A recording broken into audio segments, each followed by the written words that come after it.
Biografía completa y detallada de Santa Elena de Jerusalén. Santa Elena de Jerusalén, también conocida como Flavia Julia Elena, Elena de Constantinopla o Santa Elena de la Cruz, es una de las figuras más importantes de los primeros siglos del cristianismo.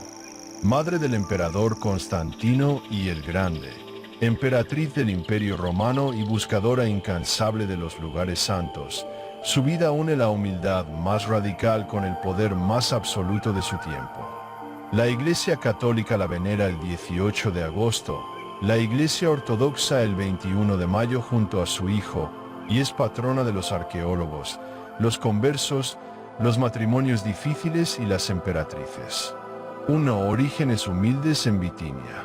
Los historiadores sitúan su nacimiento alrededor del año 248 y 250 después de Cristo en Drépano, una pequeña localidad de Bitinia, al noroeste de la actual Turquía, en la costa del Mar Negro. La ciudad sería más tarde rebautizada por su hijo como Helenópolis en su honor. Su familia pertenecía a las clases más bajas del imperio. Las fuentes del siglo IV, como Eutropio y San Ambrosio de Milán, la describen como hija de un posadero o tabernero. Ambrosio utiliza el término estabularía, que puede traducirse como moza de cuadra, sirvienta de posada o encargada de los establos de viajeros. Lejos de ser un insulto, Ambrosio la llama bona estabularía, una buena posadera, para subrayar su virtud en medio de un oficio considerado entonces poco honroso. Otros autores hostiles a la dinastía constantiniana insinuaron orígenes aún más modestos, pero todos coinciden en que no provenía de la aristocracia. Su nombre, Helena, era muy común en el mundo grecorromano, y sugiere que su lengua materna era el griego, aunque también dominaría el latín. Aparece en las monedas imperiales posteriores como Flavia Helena y Flavia Julia Helena. No se conservan inscripciones en su honor de su juventud, señal de que su importancia llegó mucho después. 2. Encuentro con Constancio Cloro y maternidad. En su juventud, en Nicomedia, conoció a Flavio Constancio, un joven oficial ilirio del ejército romano que más tarde sería conocido como Constancio Cloro. Era un militar brillante en ascenso bajo los emperadores Aureliano y Diocleciano. La tradición cuenta que se enamoraron profundamente. La naturaleza jurídica de su unión ha sido muy debatida. Algunos cronistas la llaman esposa legítima, otras concubina, siguiendo la propaganda del rival de su hijo, Magencio, que intentaba deslegitimar a Constantino. Los estudios modernos más aceptados, como los del historiador Timothy Barnes, sostienen que hubo un matrimonio formal, aunque de menor rango, y otros, como Hendrik Vers, defienden que fue un concubinato estable reconocido socialmente, una unión de hecho muy común entre militares romanos. De esta unión nació un hijo alrededor del 27 de febrero del año 272 en Naissus, la actual Niš en Serbia. Ese hijo sería Constantino. Helena nunca tuvo más hijos. 3. El repudio y los años de sombra.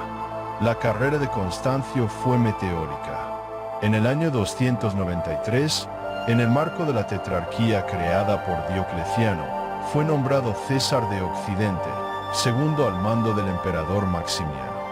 Para sellar su alianza política, Maximiano le exigió repudiar a Helena y casarse con su hijastra, Flavia Maximiana Teodora, una mujer de sangre imperial. Helena fue apartada de la corte. Fue un golpe doloroso y público. No se volvió a casar jamás.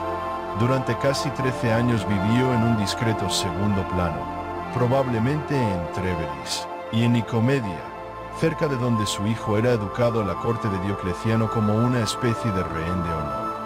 A pesar del repudio, Constantino mantuvo siempre una relación de profundo respeto, afecto y lealtad hacia su madre, algo inusual en las intrigas imperiales de la época. Durante esos años de anonimato, Helena fue testigo directa de la gran persecución contra los cristianos ordenada por Diocleciano en el año 303. Vio cómo los cristianos eran encarcelados, torturados y ejecutados. Esa experiencia marcó su sensibilidad hacia el sufrimiento humano y la injusticia. 4. El ascenso de Constantino y el título de Augusta.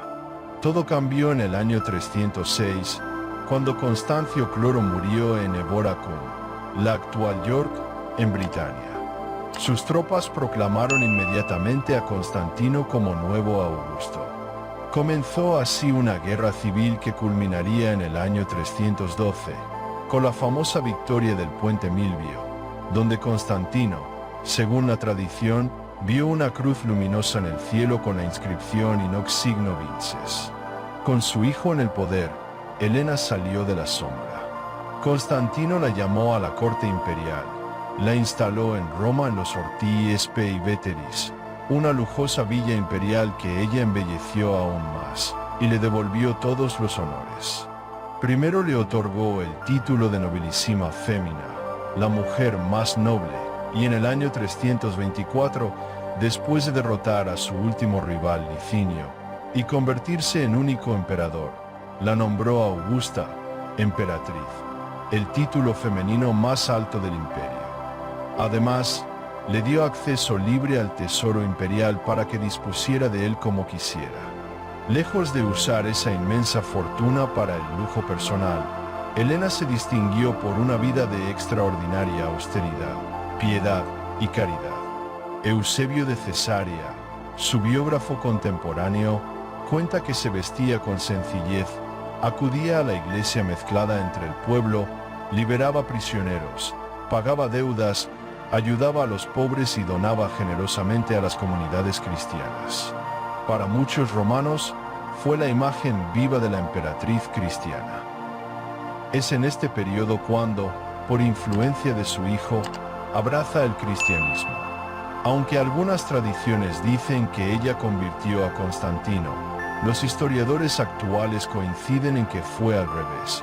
El emperador, que ya favorecía a los cristianos con el Edicto de Milán del año 313 que concedía libertad religiosa, inspiró la conversión de su madre cuando ella tenía más de 60 años.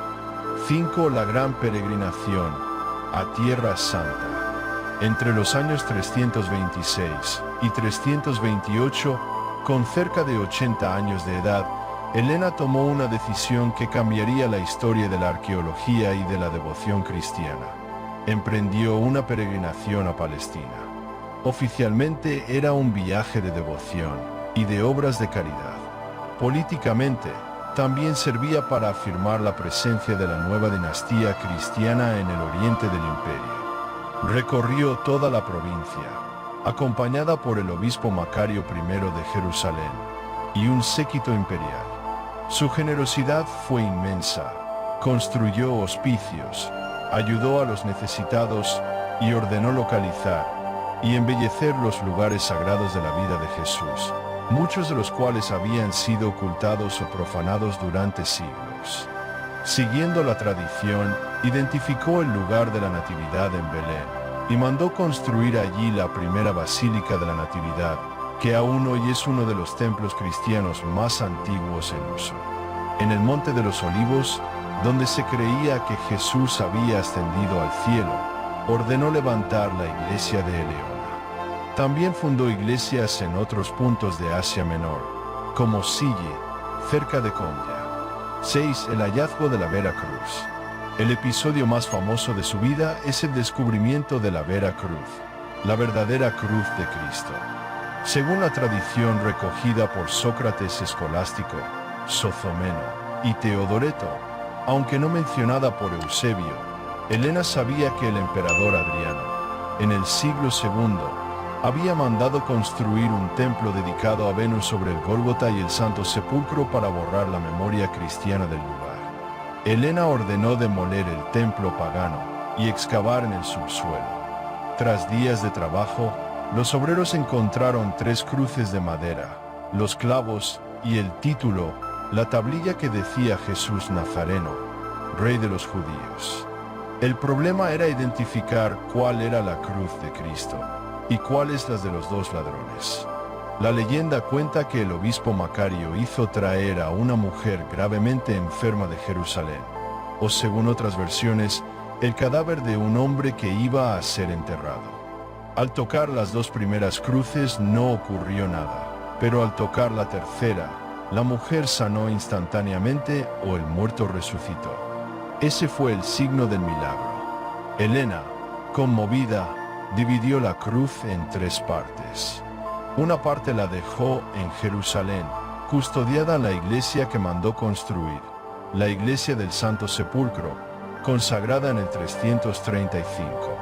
Otra parte la envió a su hijo en Constantinopla, y la tercera la llevó personalmente a Roma, donde se conserva en la Basílica de la Santa Cruz en Jerusalén. También habría encontrado los tres clavos sagrados, dos de los cuales habrían sido colocados en el casco, y la brida del caballo de Constantino para protegerlo en batalla. Aunque los historiadores modernos ven en este relato una mezcla de hechos y leyenda piadosa creada décadas después, lo cierto es que la búsqueda de Elena inauguró el culto a las reliquias y la transformación de Jerusalén en el centro de la peregrinación cristiana. 7. Muerte y legado eterno. Poco después de su viaje, alrededor del año 330, Elena murió en Roma, con unos 80 años, en presencia de su hijo, su nieto y sus más allegados. Fue enterrada con honores imperiales en un magnífico mausoleo de pórfido en la Vía Lavicana, el mausoleo de Elena, cuyo sarcófago se conserva hoy en los museos vaticanos. Más tarde, sus restos fueron trasladados a la iglesia de Santa María en Ara Coeli y a Treveris. Su figura creció enormemente. En Inglaterra surgió una leyenda medieval, difundida por Godofredo de Monmouth, que la hacía hija del rey bretón Coel de Colchester, por lo que se le dedicaron más de 130 iglesias en tierras inglesas. Santa Elena es representada en el arte como una emperatriz majestuosa con la vera cruz en sus manos, a veces junto a su hijo Constantino. Artistas como Piero della Francesca, en su ciclo de frescos de Arezzo, y Pedro Berruguete narraron con maestría la historia de la invención de la cruz.